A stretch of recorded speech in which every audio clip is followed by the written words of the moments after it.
Boa noite a todos. Boa noite. Hoje, exatamente 4 de junho de 2025, estamos nós reunidos para estudarmos a nossa obra.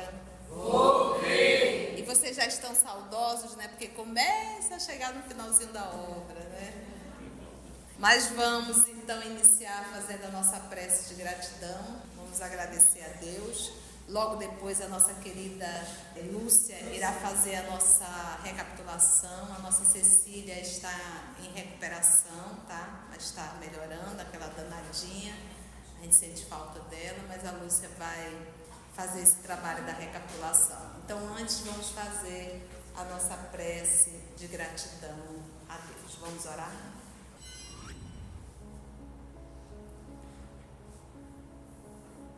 Divino amigo, estende o teu manto sobre todos nós. Esse manto nos acalma, alivia, cura, liberta e fortalece. Esse teu manto nos acarinha, nos dá força, nos dá coragem. E nós te agradecemos, amor querido, por termos sempre esse teu manto nos envolvendo. Muito obrigado. Que nessa noite em que nos reunimos para estudar a obra Voltei, nós te agradecemos e te rogamos sempre, Senhor, a inspiração. E principalmente que desperte a nossa consciência para entendermos o recado, as advertências.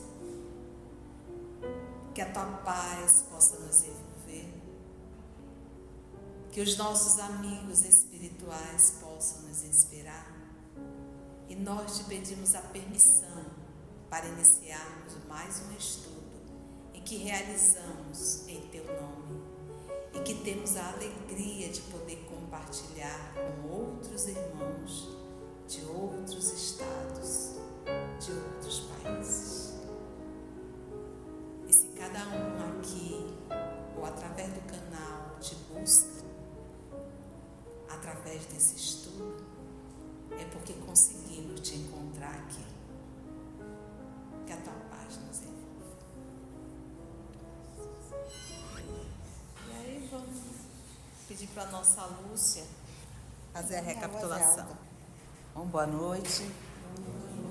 Na aula passada, nós estávamos nessa parte que o Jacó estava conversando com um instrutor amigo, e o instrutor direcionou a ele aquela turma de novos assistentes, né? Então ele se juntou aos assistentes e reparou que realmente não tinha nenhum conhecido dele, e mais tarde veio a entender que aquela providência seria mesmo melhor, porque as novas amizades que ele estava fazendo ali naquele grupo não teriam resquícios das paixões terrenas que ele estava levando ainda. Percebeu que a maioria dos alunos ainda necessitavam, como ele mesmo disse, do metal precioso, como ele chamou, esquecendo o verdadeiro objetivo da reencarnação, que é redimir o espírito e inflamá-lo de virtudes celestiais. Mas quando o homem reencarna, ele costuma se esquecer de toda a sua preparação no plano espiritual e passa a perseguir inutilidades e vantagens efêmeras. Parou exatamente aí. Então vamos nós. Vamos ver se a gente lembra, né? Já que a gente está esquecendo. Vamos lá então. Eu vou ler de uma forma corrida o parágrafo até a gente chegar a vicia, tá? Os professores são incansáveis em esclarecer que na reencarnação temos o mais valioso instituto iluminativo, acentuando que, na realidade, todas as lutas terrestres objetivam redimir o espírito e inflamá-lo de virtudes celestiais, acrescentando, no entanto, que chegando ao santuário do corpo físico, o homem esquece os imperativos, as necessidades de sua permanência nos vários degraus da preparação e passa a perseguir inutilidades ou vantagens que são o quê? Quando se não arvora em observador tirânico ou impiedoso crítico dos próprios irmãos de luta, né? Ou busca as coisas efêmeras ou se torna um perseguidor cruel em relação à vida alheia, né? Em relação à vida. Então, quantas vezes a gente não faz da vida do outro um tormento? É uma mãe que persegue, é um pai que persegue, é um irmão que persegue, é um chefe que persegue. Desagradável, né? Briga com todo mundo, né? Parece um sargentozinho. Mas vamos lá. Vicia a mente, ainda o encarnado, vicia a mente na ociosidade. O que é ociosidade? Aí a gente pensa assim, uma coisa é pensamento, outra coisa é mente. O pensamento é uma elaboração da mente. E o que é uma ociosidade? É não ter produtividade. Então eu posso ter uma mente agitada, mas ela não é produtiva. Logo ela é ociosa. Então uma mente que não é ociosa é uma mente em evolução. E o que é uma mente? É o ser que eu sou. É o ser que eu sou. É o meu nível de maturidade, meu nível de comprometimento. Isso tudo é a mente, é o ser.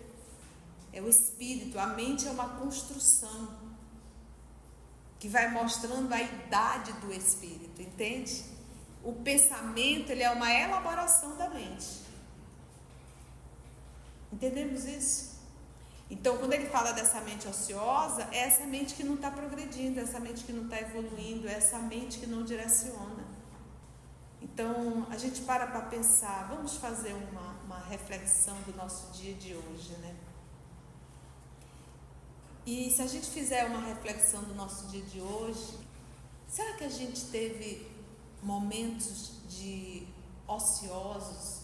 Será que a nossa mente foi uma mente que trabalhou em benefício próprio a nível moral? Será que se a gente tivesse que dar uma idade para a nossa mente de 0 a 80 anos, que idade nós daríamos para essa mente? Que idade nós daríamos para essa mente, né? A nível de maturidade, de lucidez, de responsabilidade, né? Entendemos aí? Então, vicia a mente na ociosidade, ou seja, não progride, não evolui. Vicia a mente na ociosidade. Se eu estou há 30 anos e eu olho para mim, sem evoluir, sem ter mudado nada, mas tia, como é que eu posso saber se eu não mudei nada? É só você parar para pensar se você sofre pelos mesmos motivos. Se eu estou há 10 anos reclamando do marido, eu estou há 10 anos sem evoluir. Se eu estou há 10 anos reclamando do filho, eu estou há 10 anos sem evoluir. Se eu estou há 20 anos reclamando do meu vizinho, eu estou há 20 anos sem evoluir. Se eu estou há 20 anos reclamando do meu diretor, do meu coordenador, do meu chefe, seja lá o que for, um líder, eu estou há 20 anos sem evoluir. Entende o que eu estou querendo falar? Porque quem é a mente ociosa? Sou eu. Porque eu estou há 20 anos fazendo as mesmas reclamações, ou seja, eu não mudei. Porque sou eu que tenho que mudar, não é o outro. Eu não tenho direito sobre o outro. Eu não tenho direito para exigir que o outro mude. Eu não tenho esse direito, porque Deus deu livre-arbítrio para mim e para eles. Mas eu tenho o livre-arbítrio de querer o melhor para mim, de querer fazer o processo de mudança. Entendeu? Então é isso que a gente tem que se perguntar. Então sou eu que tenho que mudar em relação ao meu esposo. Sou eu que tenho que mudar em relação ao meu filho. Sou eu que tenho que mudar em relação ao meu irmão. Oi, Lurdinha, fala pra gente. A Alexander Lowen é um psicoterapeuta que ele diz o seguinte: se nós quisermos saber como está a nossa vida, é só a gente prestar atenção nos fatos que se repetem. ele se repete porque ainda não aprendemos. Bate exatamente com isso que a Conceição está dizendo para a gente. E essa é uma resistência muito grande nossa. A gente não quer ver que os fatos repetitivos, eles permeiam a nossa vida, porque nós temos muita dificuldade de abrir mão dos comportamentos equivocados que são contínuos, automáticos conosco, e conquistar novas atitudes. Nós ainda resistimos. E aí o que é que nós fazemos? Como um mecanismo de defesa, a gente tenta encontrar um culpado. É o outro, é a situação, é a cidade. Na realidade, somos nós mesmos. Exatamente. E aí faz o movimento. Eu não mudei. Então a gente tem que parar. Há quanto tempo eu estou reclamando disso, hein? Há quanto tempo eu estou sofrendo por isso? Que é o que o Evangelho vai nos falar, que são tormentos voluntários. Quanto tempo eu estou sofrendo por isso? Viciando a mente na ociosidade em face, ou seja, abrindo mão da gloriosa bênção recebida, que é a reencarnação. E muita vez abandona a escola da carne em deploráveis condições morais. Sai do corpo, desencarna em deploráveis condições morais. Está saindo pior do que quando chegou. Não regrediu não, o que você aprendeu, você não perdeu. Mas você pode arrumar mais débitos. Regredir é desaprender o que eu aprendi. Isso não acontece. Uma lição aprendida, eu nunca mais esqueço. Se eu estou caindo, é porque eu não aprendi ainda. Eu posso ter a informação, mas eu ainda não tenho conhecimento total, porque o conhecimento subentende vivência. Então, quando eu aprendi, eu não caio mais. Se eu estou caindo, é porque eu não aprendi, por isso é que eu estou caindo. Então, quando ela fala aqui, olha, muita vez abandona a escola da carne em deploráveis condições morais, pelos débitos assumidos no mau uso do livre-arbítrio perante as leis inelutáveis que governam o quê? A vida. Ficou claro isso? É isso que a gente tem que enfiar na cabeça, gente. Um dia que a gente entender isso, Senhor? Eu não sou daqui, eu estou aqui. A minha vida eterna não é aqui é uma passagem. Por mais que eu esteja passando por dor, por dificuldades, é passageiro, porque eu não sou daqui. Daqui a pouco a gente volta para casa. Olha o nosso irmão Anderson, voltou para casa. O dia desse ele estava aqui transitando com a gente. É assim, o nosso Divaldo já cumpriu a missão, voltou. É isso que a gente tem que enfiar na cabeça. Eu preciso aproveitar o tempo que eu estou na Terra para me tornar um ser humano melhor, para eu evoluir, para amadurecer essa mente, deixar de sofrer por coisas. Tem até uma música, Roberto Carlos é que canta essa música, por coisas tão banais, E grande parte dos nossos sofrimentos, a gente constrói, a gente piora, a gente faz com que a coisa fique pior ainda. Não é verdade?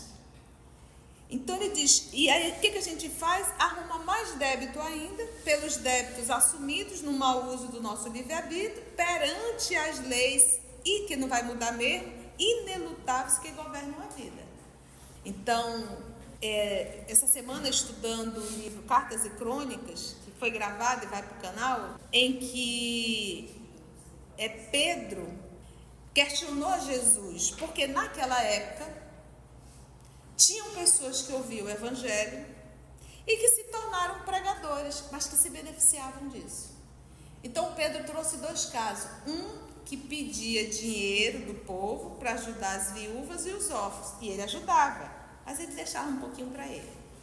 No estudo Cartas e Crônicas, a nossa colega Nina está falando do estudo 39, então Pedro começou a sentir-se incomodado, e tinha um outro que aproveitava o momento que estava palestrando E ele começava a incitar o povo contra os romanos, que eram os que administravam. Que parece um pouco hoje isso com a gente, né? Às vezes a gente usa o púlpito para exteriorizar o nosso mal-estar com o nosso país. E às vezes a gente acaba incitando uma discussão desagradável. Então ele fazia isso. E o Pedro foi lá tomar satisfação com Jesus. Mas, Senhor, como é que o Senhor permite isso, Senhor? A gente sabe que o fulano está desviando dinheiro. E a gente sabe que o cicrano usa o púlpito para estar incitando que o povo comece a se revoltar contra os romanos.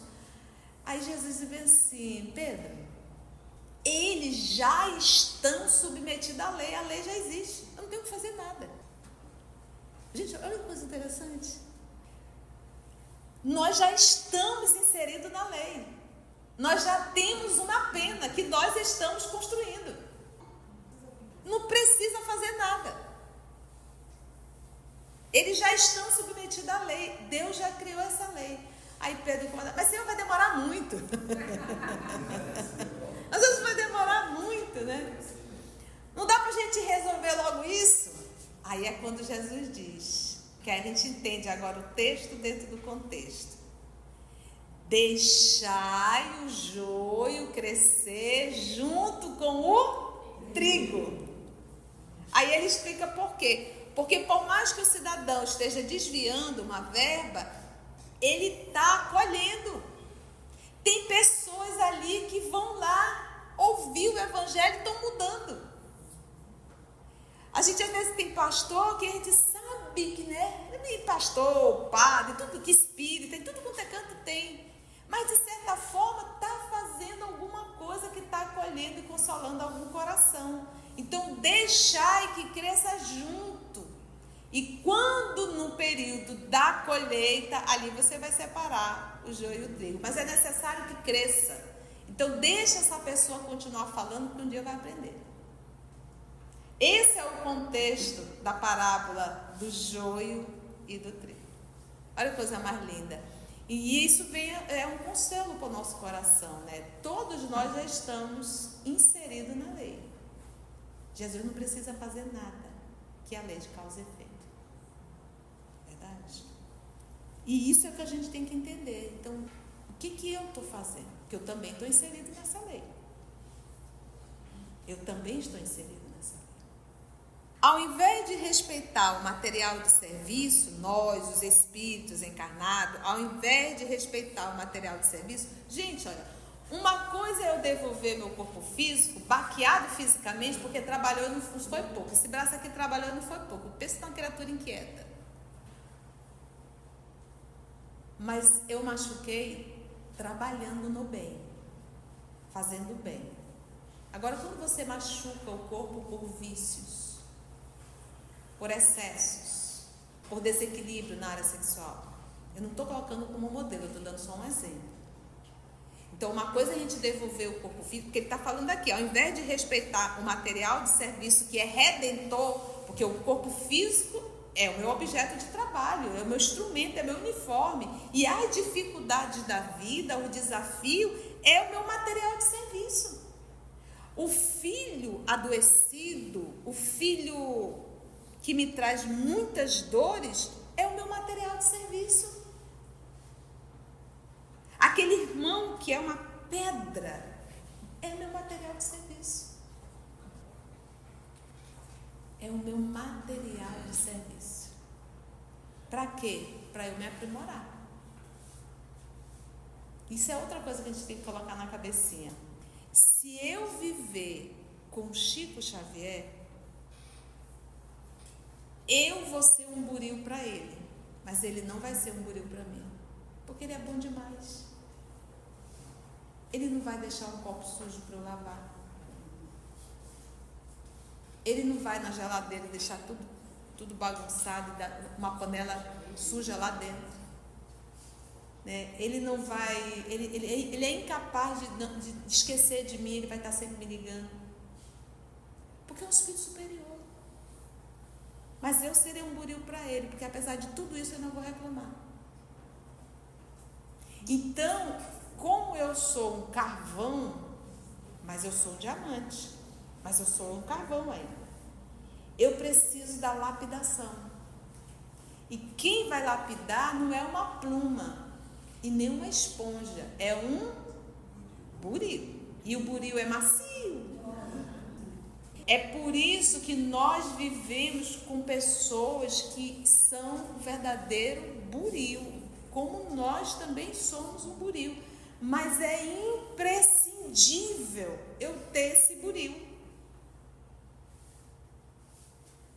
Porque esse buril é o meu material de serviço redentor. Redentor, gente, para me redimir, para me realizar, para me libertar, para eu chegar ao ápice. Alguém tem buril em casa? Que delícia! Quer dizer que vocês são diamantes.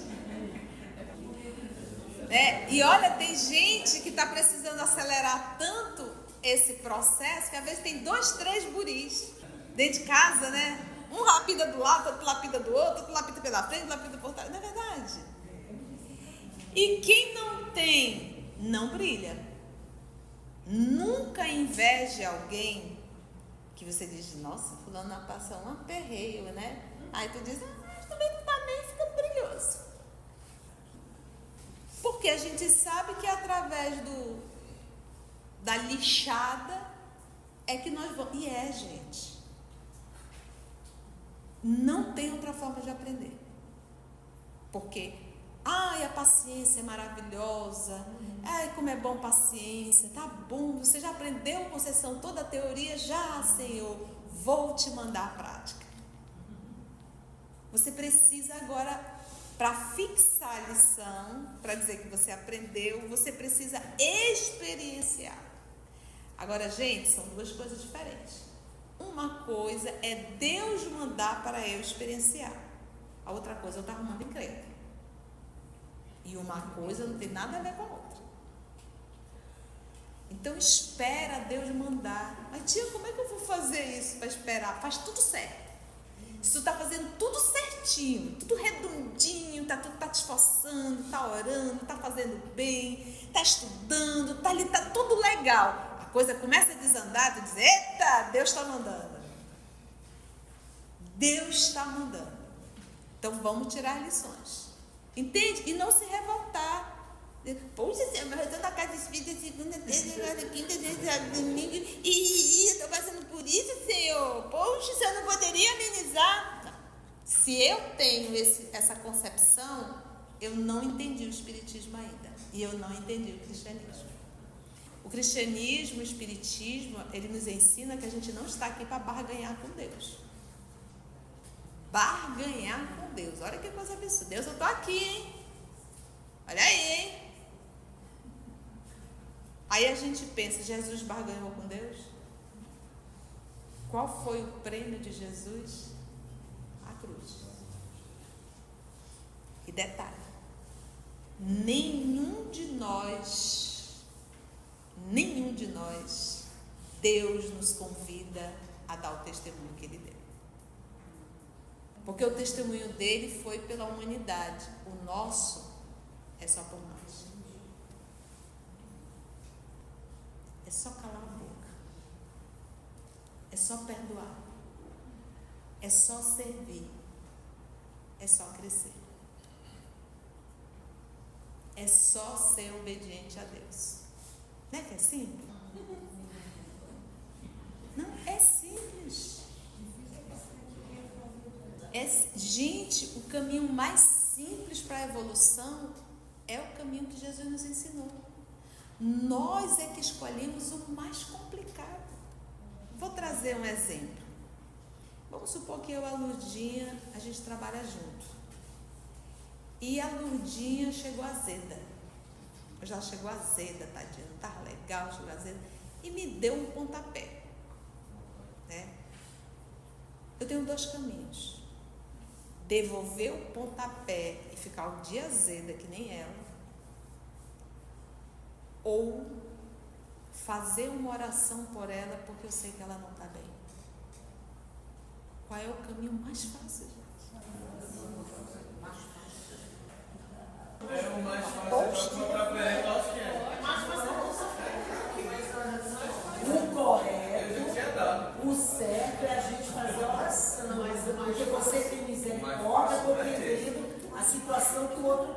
mais fácil para a gente é evitar. Então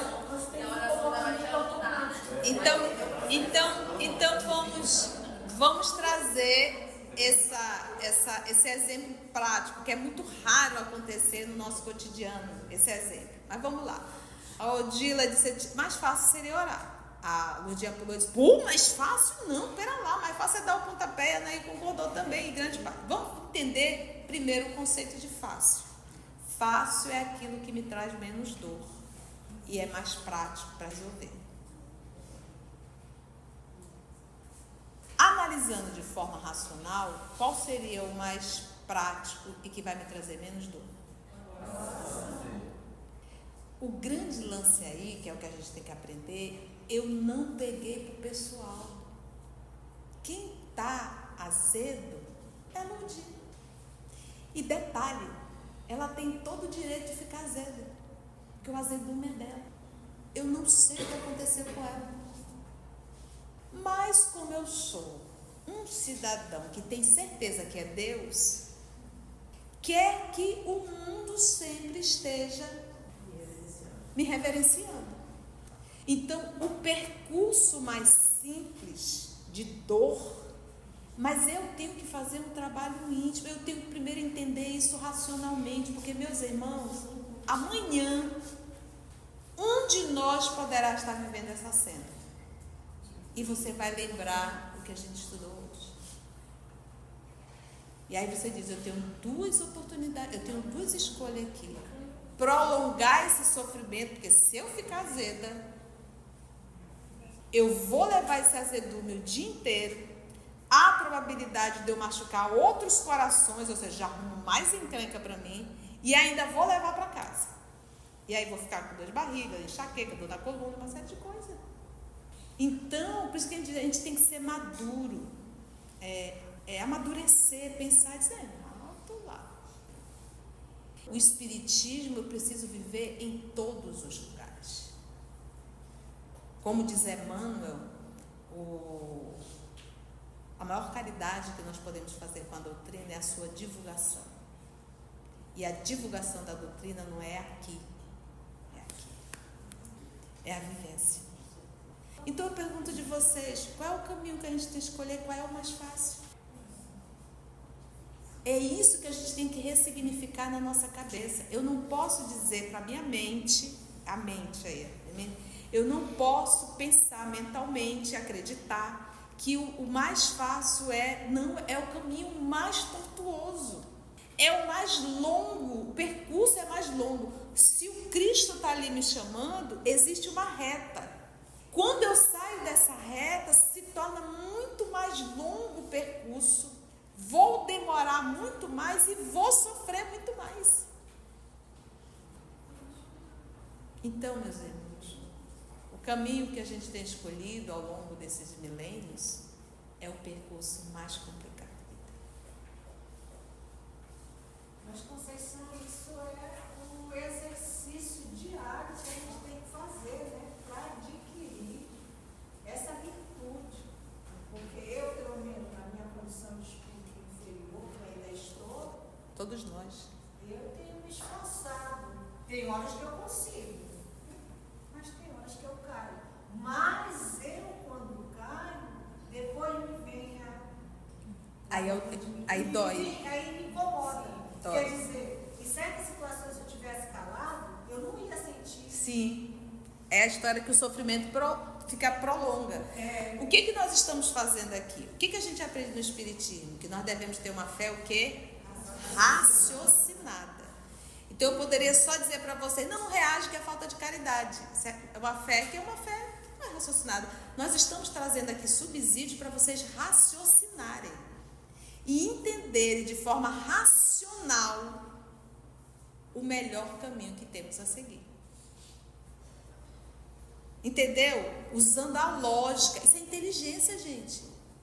Então, de repente, a gente olhando dessa forma, a gente vê que a coisa é tão óbvia e a gente está se estrangulando. A gente, todo dia, nós estamos nos matando. O problema é do outro. O outro não está bem. Hoje, outra coisa interessante. Porque a gente não vai ser passivo, é ativo. Eu tenho experienciado. Mano, a gente precisa ir num local, tá? Não, vamos lá na loja, tá? Eu Socorro, minha irmã Socorro. Olha, se vocês levarem 6 peças, tem um bom desconto, porque sai no atacado. Eu digo, eu já gostei disso, né? Então, vamos, mais uma. Fizemos 6 peças. E aí, pagamos. Na hora da saída, a Socorro disse, poxa, mano, olha esse daqui. Seria a 7ª peça, só que eu já tinha pago, né? Aí ela disse, não, se for no atacado, eu digo, mas a gente vai ter que levar mais 6 peças? Vamos voltar lá. Aí cheguei. Não, eu digo, aí veio a outra. Aí eu olhei para ela. A minha irmã disse, não, mano, eu vou logo pagar. Eu disse, eu olhei para a moça assim, no fundo da alma. E disse assim, como é seu nome? É Ângela. Ângela. Peguei pesado. Se você tiver uma solução para resolver isso, e se você não está resolvendo porque você não quer, você vai passar o dia todo pensando em mim. Você vai passar o dia todo pensando nisso. Será que não é melhor você arrumar um jeitinho? Ah, mas eu não sei. Ah, mas tem alguém que saiba. Vamos dar uma ligada? Né? Aí ela foi lá, ligou e tal, a moça foi ensinou, pronto, saiu com desconto. Então, ou seja, sem discussão, sem briga, sem berro, mas eu também usei o bom senso. Então, é essas coisas. A gente não vai ser pessoa passiva. A gente só tem que entender a forma, o jeito. Poderia ter dado errado? Poderia, mas deu certo. Mas eu não me estressei, ela não se estressou, ainda dei alguma dica para ela de atendimento. Treinei 20 anos, pessoal, para fazer venda, gente, não é possível. Eu digo, olha, vamos aqui tu faz assim, tal. Elas ficaram super felizes, as 2 moças, que a gente observa que falta treinamento para elas também. Se tivesse tido bom treinamento, teria resolvido, porque você tem que conquistar o cliente. Hoje em dia, cliente, meu Deus do céu, é um diamante, tem que segurar, vem cá. Que é a fidelização que a gente tem que fazer. Entende, gente? Então é isso que a gente tem que entender, levar a vida de uma forma muito mais suave, muito mais leve, entender essa vida de interação, deixar de olhar para o outro como se fosse o meu inimigo. A gente tem que parar com essa mania, porque todo mundo para nós é nosso inimigo. A gente sempre acha que o outro é inimigo. Gente, isso é patológico, a gente está adoecida. Vamos começar a olhar para o outro como irmãos. Foi bom? Paramos em governam. Gente, essa tia foi muito lenta. E o seu Valim, né? O senhor já está acabando, né? Acho que não. Agora eu pergunto, faz sentido a nossa fala? Está dentro daquilo, né? Então, de que me vale a gente fazer uma leitura longa, rápida, e a gente não trazer... Porque, gente, ele está aqui falando do nosso compromisso encarnado, e nós estamos encarnados. Então a gente precisa receber esse saculejo para dizer, meu Deus, é verdade. Se eu for chamada hoje a voltar à pátria espiritual, como é que eu vou voltar? Como é que está a minha mala? Como é que está o meu estado emocional? Então tudo isso nós temos que pensar. Foi bom? Algum comentário? Foi bom, gente? Se você chegou até aqui o final, deixa seu comentário. É muito importante a gente poder ler o teu comentário. Não esqueça de curtir para que possa divulgar a página. Dá o seu like, né? E, se possível, faça a sua inscrição no nosso canal e toca o sininho. Porque quando você toca o sininho, o YouTube avisa para você quando o EOS publicar um novo estudo. Então, receba um grande abraço da família EOS Manaus.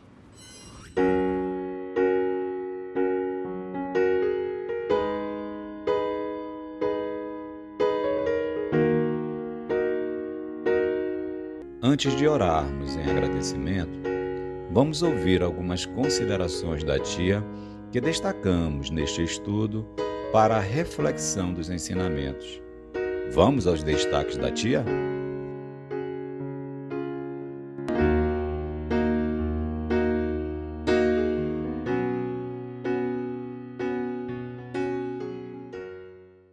E se a gente fizer uma reflexão do nosso dia de hoje, será que a gente teve momentos de ociosos?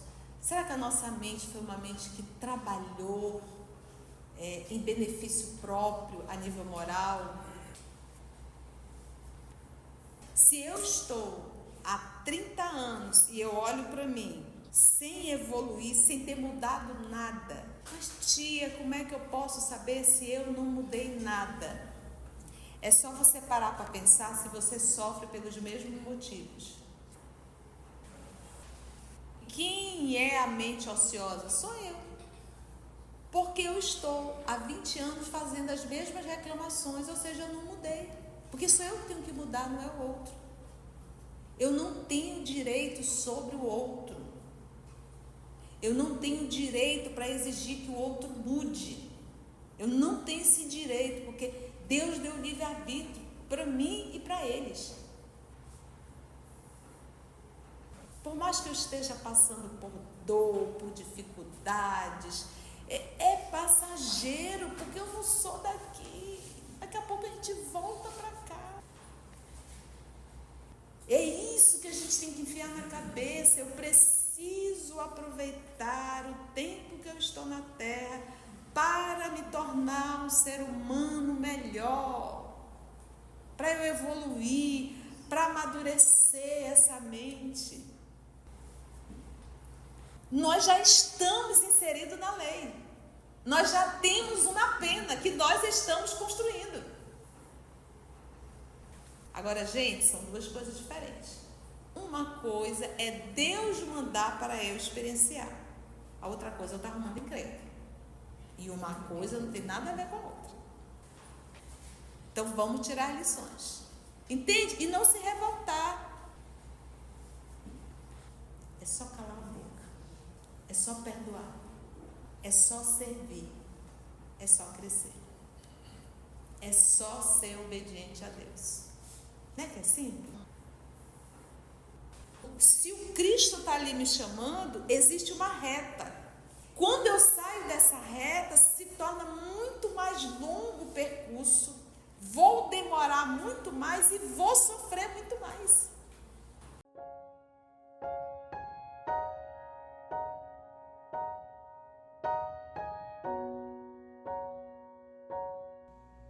Assim, concluindo o nosso estudo de hoje e agradecendo o nosso Mestre Jesus por mais este momento de aprendizado, vamos orar?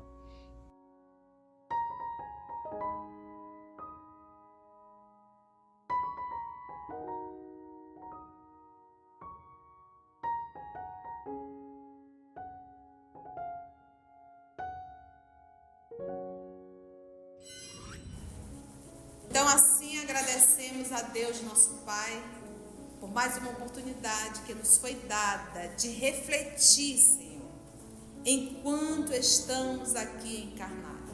Entender que não somos da terra, nós estamos na terra. Entender que não somos um corpo, mas que estamos em um corpo. Entender que não somos uma personalidade, mas que estamos temporariamente em uma personalidade. Entender que a vida física é breve e transitória. E que deveremos e iremos voltar para casa. E que possamos levar daqui os tesouros que uma encarnação nos proporciona. Graça te damos, Senhor, que assim seja.